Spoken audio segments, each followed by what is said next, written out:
श्री शिवाय नमस्तुभ्यम। हर हर महादेव। सावन पूर्णिमा बहुत ही अधिक महत्व रखती है, लेकिन इस बार तो 19 साल बाद ऐसा दुर्लभ संयोग बना है कि इस पूर्णिमा पर चंद्रमा अपनी उच्च स्थिति में है, वह अपने संपूर्ण बल पर है।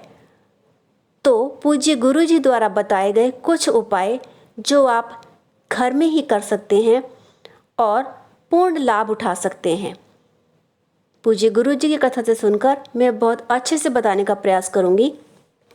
तो आइए जानते हैं वह उपाय कौन कौन से हैं। पहला उपाय है, यदि कोई व्यक्ति आपके घर में बहुत अधिक बीमार है, सुबह शाम सिर्फ दवाई ही चलती रहती है, सुबह उठने से दवाई शुरू होती है तो रात तक, खाना खाने से पहले दवाई, खाना खाने के बाद दवाई, यानी कि दवाई के बिना उसका एक पल भी नहीं निकलता, बहुत परेशानी है। तो आपको इस बार सावन पूर्णिमा के दिन शाम के समय खीर बनानी है। खीर बनाकर आपने 11:30-12 बजे करीब रात के समय उस खीर को चंद्रमा की रोशनी में रख देना है। उसके ऊपर कोई आप दूध ढकने वाली जाली या आटा छानने वाली जाली रख दीजिए, लेकिन चंद्रमा की रोशनी उस खीर में सीधी पड़नी चाहिए। आधे पौने घंटे बाद आप उसको उठा करके ले आएंगे और अपनी फ्रिज वगैरह में रख देंगे। सुबह आपने नहा धोकर उस व्यक्ति को जो कि बहुत बीमार है, जिसकी दवाई ख़त्म नहीं हो रही है, उसे खीर प्रसाद के रूप में खाने को देंगे। आप देखेंगे कि कुछ ही समय बाद उसकी बीमारी दूर होने लग जाएगी, क्योंकि पूर्णिमा के चांद से जो किरणें निकलती हैं वह अमृतमयी होती हैं। इनका बहुत अधिक लाभ होता है। तो आप ये खीर बना करके चंद्रमा की किरणें उसमें दिखा करके उस बीमार व्यक्ति को देंगे तो धीरे धीरे उसकी बीमारी दूर होने लगेगी। चलिए जानते हैं अब दूसरा उपाय। यदि आपकी आंखें बहुत कमज़ोर हैं, आँखों की नज़र बहुत कमज़ोर है या आँखों के आसपास काले घेरे हैं, तो आपको तुलसी की सूखी लकड़ी लेनी है। यदि लकड़ी सूखी नहीं है तो आप तुलसी की कोई भी डंडी ले लीजिए और आपने रात के समय जब चंद्रमा पूरी तरह से निकल आए तब आपने आसमान में इस तुलसी की डंडी से चंद्रदेव की किरणें जो निकलती हैं उनको लगातार 1 से 1.5 मिनट तक देखना है।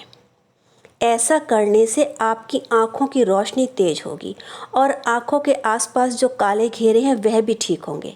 यदि आपके पास तुलसी की डंडी का प्रबंध नहीं हो पाता तो रुद्राक्ष, कोई भी रुद्राक्ष हो, 1 मुखी, 2 मुखी, 4 मुखी, 5 मुखी, कोई भी रुद्राक्ष हो, उसको ले लीजिए और उसके बीच में जो छेद होता है उससे चंद्रमा की किरणों को देखिए।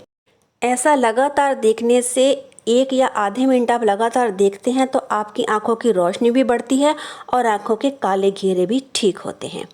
तो चलिए जानते हैं अगला उपाय। तीसरा उपाय इसलिए है, यदि आपको मकान चाहिए या वाहन सुख चाहिए, उसके लिए यह उपाय है।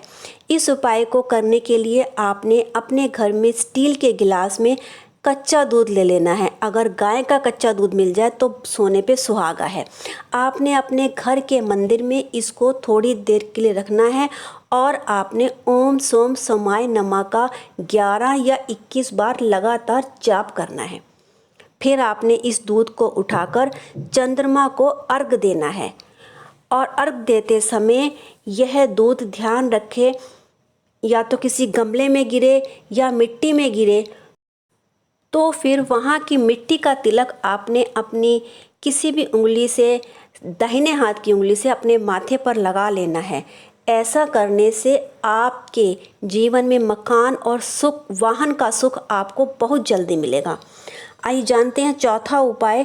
चौथा उपाय है, गर्भवती नारी यदि चाहती है कि उसकी संतान उच्च, विद्वान, अच्छी पैदा हो, विकलांग ना पैदा हो, चतुर हो, श्रेष्ठ हो, तो इसके लिए गर्भवती नारी को अपनी नाभि पर 5 से 10 मिनट तक चंद्रमा की दृष्टि पड़वा लेनी है पूर्णिमा के दिन।